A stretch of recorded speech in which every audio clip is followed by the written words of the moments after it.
শুক্রবার রাতে গোঘাটের কুমারগঞ্জ গ্রাম পঞ্চায়েতের ভুরকুন্ডা এলাকায় তৃণমূল বিজেপির সংঘর্ষ থামাতে গিয়ে কম বেশি আহত হন ৮ পুলিশ কর্মী।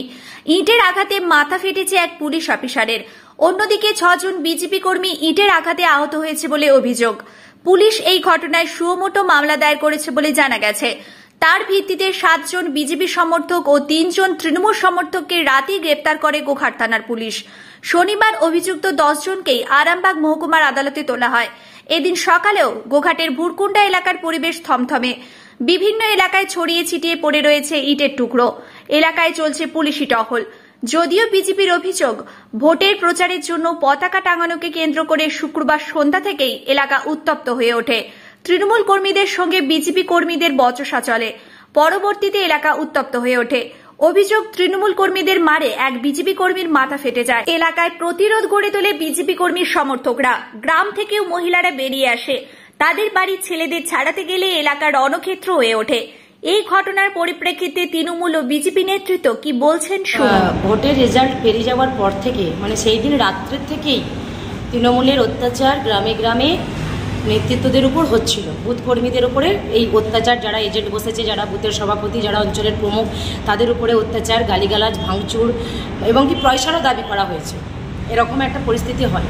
পরিস্থিতি হবার পর আমি নিজে তৃণমূল নেতৃত্বের সঙ্গে কথা বলি যে এলাকার যদি বুথের কর্মীরা ভোট দিয়ে আপনাদের জিতিয়ে থাকে তাহলে আপনারা সেই ভোট ব্যাংকটা পেয়েছেন, তো সেই ভোটটাকে আপনারা বজায় রাখুন এবং কর্মীদেরকে এভাবে মারধর করবেন না।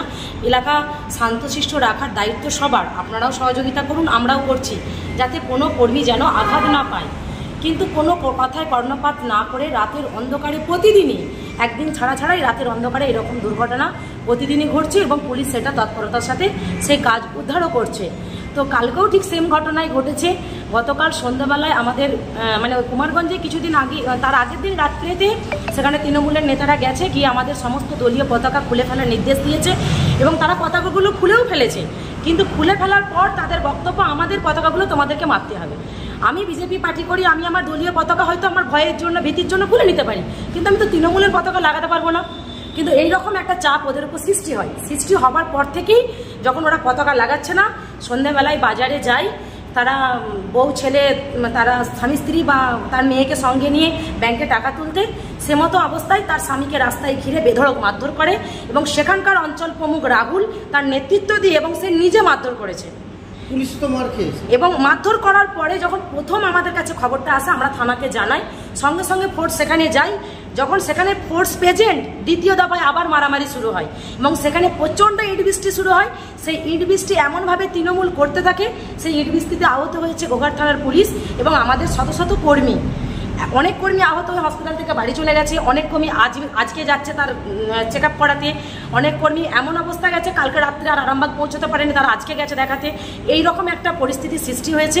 পুলিশ সেখানে মোতায়েন করা হয়েছে যাতে পরিস্থিতি যেমন ঠিক থাকে, এলাকার মানুষ যেন শান্তিপূর্ণভাবে বসবাস করতে পারে, এই দাবি আমি সবসময় রেখেছি। এবং এখানকার যে মনোনীত প্রার্থী মিতালি বাগ জয়ী হয়েছেন, তার কাছেও করজোড়ে আমি আহ্বান জানাচ্ছি, প্রত্যেকটা কর্মীকে আপনারা সহযোগিতা করুন। কারণ আপনি সাংসদ শুধু তৃণমূলের না, সাংসদ মানে আরামবাগ লোকসভার সাংসদ, আমাদের প্রত্যেকের সাংসদ। আপনি জয়ী হয়েছেন, সাধারণ মানুষের ভোটে জয়ী হয়েছেন। প্রত্যেকটা এলাকাকে যেন শান্ত থাকে, আপনার নেতৃত্বদের, দলীয় নেতৃত্বদের কড়া নির্দেশ আপনি দিন এবং আমাদের তরফ থেকে আমরা সম্পূর্ণ আপনাদের সহযোগিতা করব, যাতে কোনো জায়গায় উচ্ছৃঙ্খল আচরণ না হয়, কোনো কর্মী যেন মারধর না খায়। এবং অ্যারেস্ট হয়েছে, সেখানে আমি শুনতে পেয়েছি বিজেপির কার্যকর্তা আমাদের ৭ জন এবং ওদের ৩ জনকে অ্যারেস্ট করা হয়েছে। পুলিশের কাজ করেছে, পুলিশের কাজে আমাদের কোনো বিক্ষোভ নেই, পুলিশ তৎপরতার সাথে কাজ করেছে। সেখানে যদি আমাদের কার্যকর্তাও দোষী হয়, সে পানিশমেন্ট পাবে। আর যদি তৃণমূলের কার্যকর্তা দোষী হয়, তৃণমূলের কার্যকর্তা পানিশমেন্ট পাবে। সেটা সম্পূর্ণ আইনের অধীনে গেছে। আইন যেটা ব্যবস্থা নেবে, সেই আইনের উপর আমাদের আস্থা আছে। আমাদের সে বিষয়ে কোনো মন্তব্য নেই। এখানকার পরিস্থিতি থমথমে। এর দায়ে সাধারণ মানুষ আজকে দোকান বন্ধ করে দিয়েছে, ভয় পাচ্ছে। এলাকায় মানুষ ঘুরতে বেরোতে ভয় পাচ্ছে, সেখানকার মেয়েরা বাইরে বেরোতে ভয় পাচ্ছে। এলাকা সত্যিই পরিস্থিতি এবং খুবই খারাপ।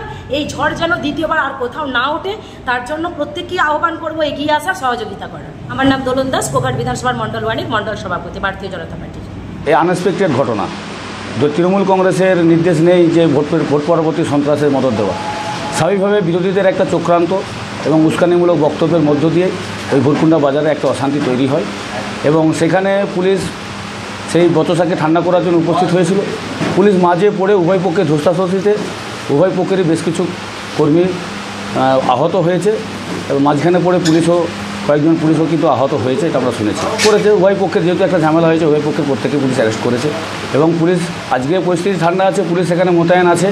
পুলিশ সরজমিনে তদন্ত করছে দোষীদের, মূল যারা দোষী, যারা এই পরিস্থিতিটা তৈরি করলো, যারা উত্তক্ত করে এলাকাকে অশান্ত করার চেষ্টা করছে, আমরা পুলিশকে নির্দেশ দিয়েছি সেই সমস্ত কালপিটদের যেন পুলিশ অ্যারেস্ট করে। সব ছেড়ে ছুড়ে আমরা তো পালাবই,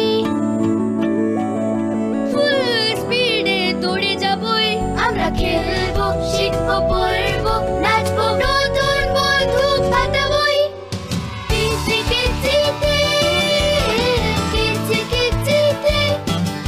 বাচ্চাদের কিডজি থেকে দূরে রাখা অসম্ভব।